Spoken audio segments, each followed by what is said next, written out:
Assalamu alaikum students, welcome to my channel. Students, in this video article we will discuss about the external gross features of the stomach, the tools of the stomach. I will talk about the parts, orifices, curvatures and the surfaces of the stomach. On the base of the gross anatomical features of the stomach is divided into following parts. Number 1 is the fundus of the stomach, the body of the stomach, pyloric antrum and the pylorus.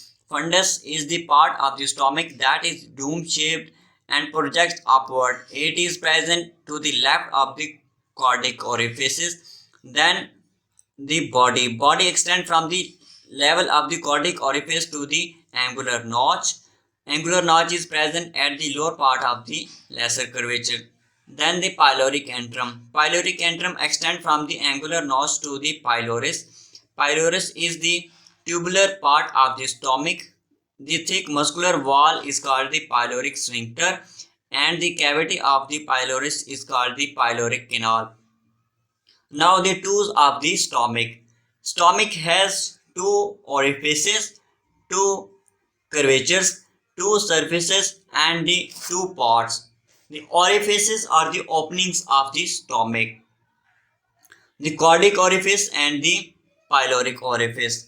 The stomach is connected above to the esophagus and below to the duodenum, the first part of the small intestine. So it has two orifices, the cardiac orifice and the pyloric orifice. Cardiac orifice is present where the esophagus enters the stomach. It lies behind the left seventh costal cartilage at the level of T11 vertebrae. 11th thoracic vertebra. There is no sphincter here, but a physiological mechanism exists that prevents the regurgitation of the stomach content back into the esophagus. Then the pyloric orifice or the pyloric opening. Pyloric orifice opens into the duodenum. It lies at the level of the lower border of the first lumbar vertebra. The circular muscles of the stomach are much thicker here and form the anatomic and physiological pyloric sphincter. Here you can see.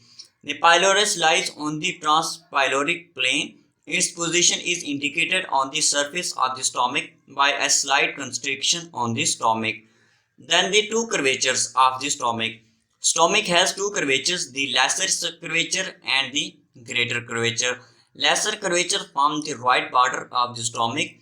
It is concave and extends from the cardiac orifice to the pylorus. The lesser curvatures give attachment to the lesser omentum. The most dependent part of the curvature is marked by the angular notch or incisoria angularis.